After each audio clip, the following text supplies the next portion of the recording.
Because often it's the governments that's the problem. It's the civilian government that do not want to have reform of the armed forces. The armed forces are basically a product of the society they're part of. The politicians have got the defense force they deserve. You can use Somalia. I did fieldwork in Somalia just before Christmas. The SSR program is, we know the situation in Somalia. If AMISOM leaves, everything will collapse. Al-Shabaab is still very strong, present all over Somalia.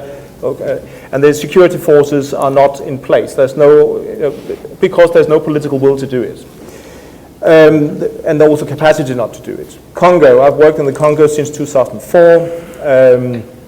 The Congolese authorities, for various reasons, have worked against effective security sector reform. Why? Because as in many other, the armed forces or security sector more generally is the tool that keeps you in power.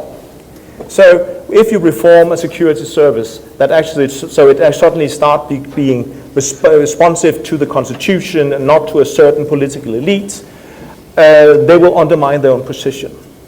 So we have a problem here, and I think we'll go back to, and you alluded to it in your presentation, that we lost 3 lifetime leaders within the last 1.5 years, more or less. And basically there's the problem. The problem is we have a democratic deficit.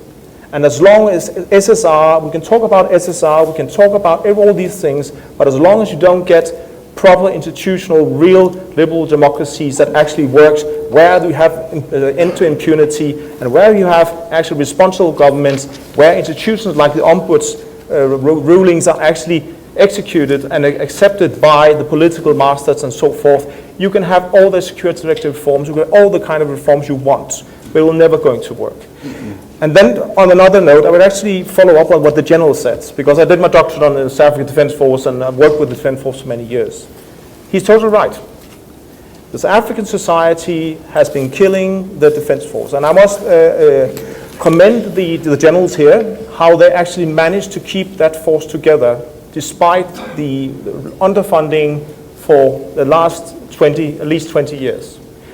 And especially because there's no political, and now I'm a foreigner, so I can tell you, there's no political leadership from parliament giving guidance to the military so they can actually implement the reforms they need.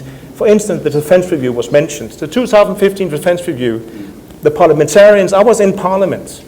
Half the members of the committee had not read the documents. They didn't know what they were passing. I talked to some of the parliament, we went to Dr. Shah from the DA because he's reached the document, so he explains what this is about.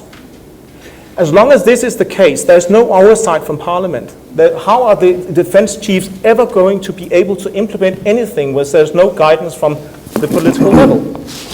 So what we are seeing here is, and that's always when you talk about military developments, what we've seen in South Africa, we came from a militarized garrison state, and we've seen the pendulum going all the way over here, and there's always the risk that you civilianize the defense force to an extent that it loses its military capabilities. And the question we right now in South Africa, we over here. I'm academic, so I pull things apart. I'm not coming up with solutions. But South Africa needs to come up with a decision. What kind of defense force do you want? Because normally a defense force should not be, it's a weak side of weakness when it's deployed outside its comfort zone. It should not be deployed domestically. Then you're using defense force for something it's not trained for. And also, when the general talks about being part of this, of civilian development projects and all that, there is the risk of going back to a situation where you militarize society. And you don't want to do that. You want other institutions to do that. You want the police, you want other institutions to do that, not the military. So I would say, let the military be the military, be a professional military. Allow them to reform, allow them to do that. And then you're going to have all the civilian oversight. Of course you need that. But you have to be very, very careful.